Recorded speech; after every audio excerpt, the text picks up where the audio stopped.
Hello guys, welcome to the channel. So आज हम एक इम्पॉर्टेंट टर्म या वर्ड के बारे में बात कर सकते हैं। जैसे आप लोगों को पता ही है, मेरा इंटरेस्ट है साइकोलॉजी फिलॉसफी। तो मेरे को लगता है कि यार अब क्यों ना वर्ड्स के पास जाया जाए, क्योंकि वर्ड्स एनर्जी है हमारे दिमाग में जाके, वो जब कनेक्ट होती हैं कुछ मीनिंग क्रिएट करते हैं।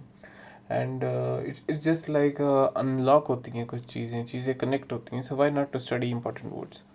सो एक और इम्पॉर्टेंट चीज़ें हैं। एक वर्ड है जिसका नाम है सपेरे ऑडे। ओके, इसको लैटिन में क्या बोलते हैं, कैसे बोलते हैं, आप गूगल पे जाकर देख सकते हो। It is one of the most like important philosophical phrase in history of Western thought. Uh, it is Latin and it is used as dare to know. Okay, जिसका मतलब है dare to know, dare to be wise,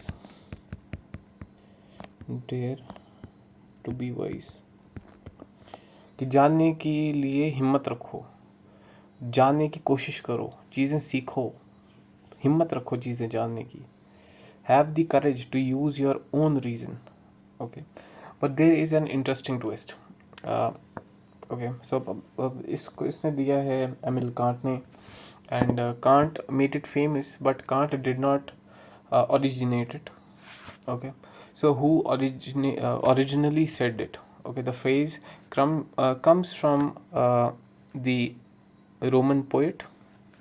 एक Roman poet है, उसने ये बोला है, हॉरिस इन 28 BCE। Okay, so भाई इस बंदे ने बोला था इन हिज बुक, ओके, जिसका नाम है एपिस एपिस्टल्स, बुक 1,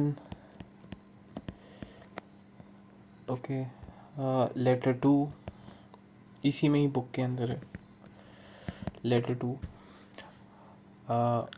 हॉर्स ने कुछ लिखा अपनी भाषा में, and he who has begun is half way done.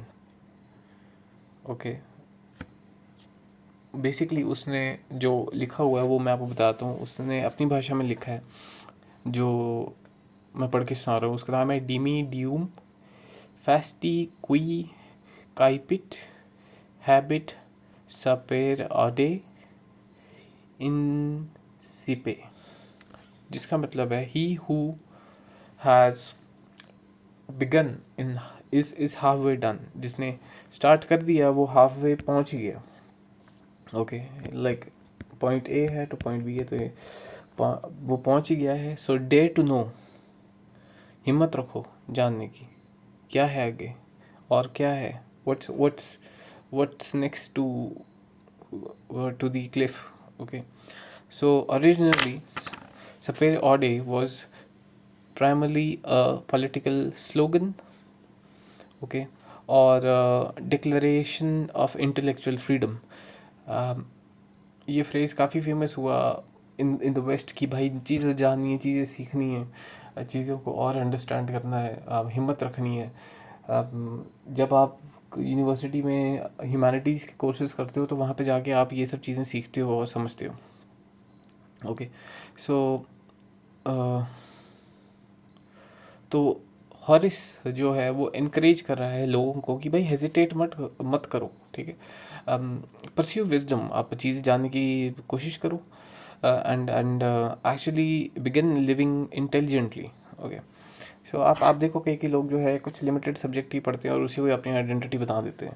सो ये फ्रेज़ उन लोगों के लिए कि why not to go beyond your subject, why not to completely destroy what beliefs you have, and start with something new.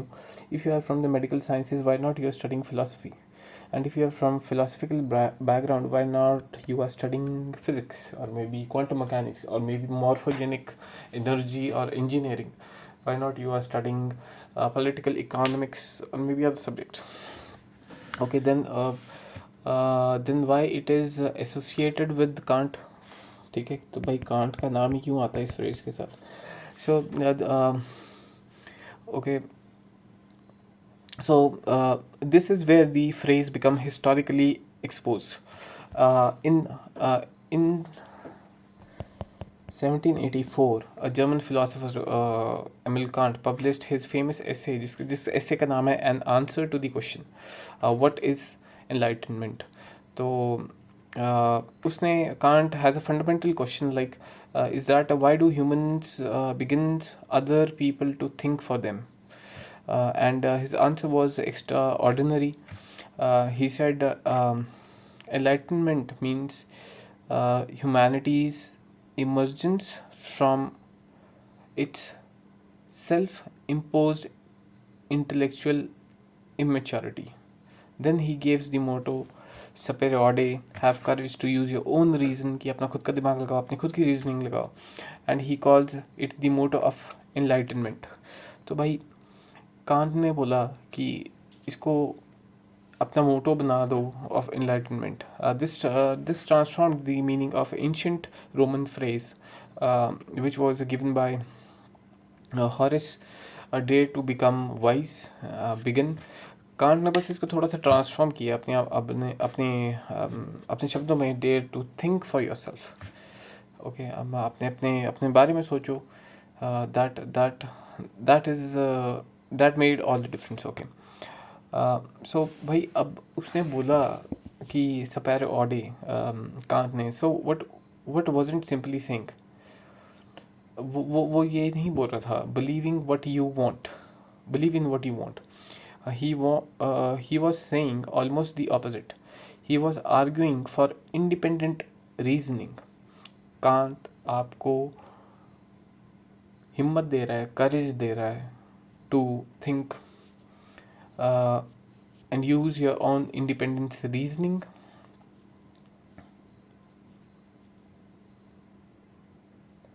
कहाँ पे ये करनी है रीजनिंग, अपनी खुद की थिंकिंग यूज, जहाँ पे आपको प्रीस्ट बोलते हैं tell you to believe, your kings tell you what is true, tradition tells you what is right, society tells you what you should think, जो आपकी authorities हैं tells you to what knowledge you are allowed to have, you simply repeat what everyone else says. तो कांत यही बोल रहा है to use your own independent reasoning, अपना खुद का दिमाग लगाओ.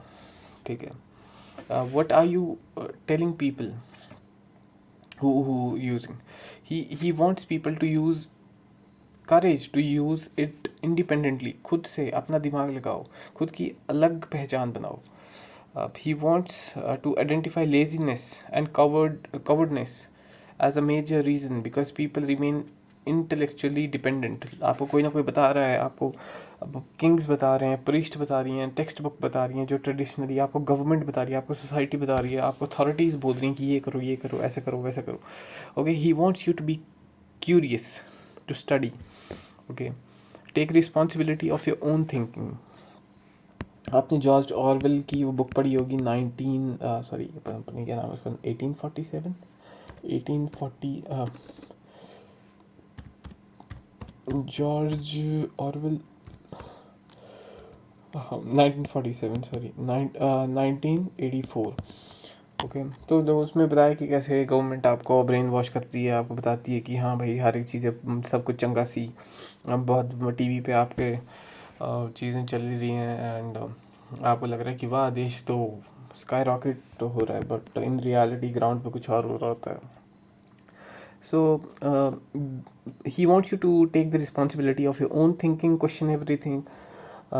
Okay, so अब भाई बात क्या है, church, tradition, monarchy, social hierarchy, establish knowledge, एक ये स्फेयर है जिसको लोग जाते हैं, पढ़ते हैं, सीखते हैं. ठीक है, इसको भगवान मान लेते हैं. Never listens to anyone. Basically he wants you to revolt. Okay, not with the government but with yourself. He was saying listen, examine, question, ultimately take responsibility of your own judgment कि आप क्या सोच रहे हो, क्या दिमाग में, ये क्या है, ये क्यों है, ये कैसे है. ठीक है, आपके दिमाग में ही क्वेश्चंस वो करो. Human beings should become intellectually mature enlightenment isn't simply acquiring information. He wants you to digest that information and create something and then looking up. It's just like अब आपने दिमाग में ही आप क्वेश्चन क्रिएट कर रहे हो, उसके आंसर ढूंढ रहे हो, फिर क्वेश्चन ढूंढ रहे हो, फिर उसके आंसर ढूंढ रहे हो, उस नॉलेज को क्रश कर रहे हो, कुछ नया कुछ बना रहे हो, फिर उसको क्वेश्चन कर रहे हो. So it is really interesting. And मेरे को लगता है कि अगर आप ये सब चीज़ें कर रहे हो तो डेफिनेटली आपका ब्रेन हेल्दी रहने वाला है, आप चीज़ें कनेक्ट करने वाले हो, आप कंटिन्यूसली चीज़ें कंज्यूम नहीं करोगे, आप कनेक्ट करोगे. And it is the part of critical thinking. Okay, so he is जैसे अगर हम आज की बात करें, so don't over source your mind. Okay, why it is still important today? Because algorithms चाहते हैं कि आप चीज़ें थिंक करो. You open Instagram, the algorithm decide what you see. You open YouTube, recommendation comes, you then search, you use AI, and you join a political tribe, you become a member of social tribe, you join a social group. Then suddenly everyone thinks कि ये क्या है, क्या दिमाग में कैसे आ रहा है, ये मैं कैसे थोड़े, या फिर आप एक ग्रुप के मेंबर बन जाते हो. लेट्स सपोज आपके जैसे राइट विंग वालों को एक ही तरह की वीडियोस आती हैं, लेफ्ट विंग वालों को सेम उसी तरह की वीडियोस आती हैं, पर कभी कोई क्वेश्चन नहीं करता.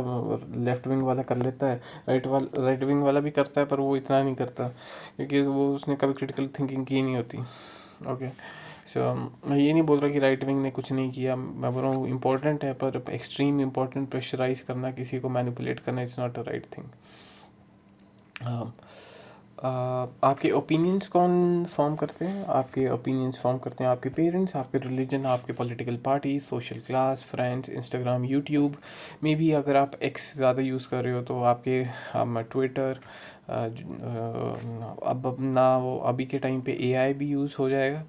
एंड इन्फ्लुएंसर भी, लेट्स सपोज आप किसी एंटरटेनर को चाहते हो तो वो कम्प्लीटली आपके थॉट को मैनिपुलेट कर सकता है. Authority is always right. Okay, ये आपके दिमाग में एक आ सकती है चीज़ कि भाई मेरे पेरेंट्स सही हो सकते हैं, मेरी गवर्नमेंट ठीक है, मेरे को जो पढ़ाया जा रहा है वो ठीक है. Okay, but this is not enlightenment. You should question everything. Not every one who is at the top is right. Okay, look for answers by yourself. If you don't understand what is right, go search it online. If you think there's something fishy, read something more. Okay, so don't outsource your mind. Understand कि जो कुछ भी बाहर से आ रहा है वो ठीक नहीं है. उसको क्वेश्चन करना ज़रूरी है. And that is I think मेरे को यही फ्रेज़ के बारे में बात कर क्योंकि मेरे को लगता है कि dare to know, use your own thinking in today's time is more important than, I don't think so. Rest of the things are important because अगर आपने खुद के ऊपर ही अपनी नॉलेज के ऊपर कमांड ले ली कि क्या मैं मानूंगा क्या नहीं मानूंगा और किस पैटर्न को मैं फॉलो करूंगा, मैं एक अलग बकरी नहीं बनूंगा बाकी बकरियों के साथ, तो मेरे को लगता है वो ज़्यादा इम्पोर्टेंट है. Because that's the road towards enlightenment, innovations, manufacturing, job creations. Thanks.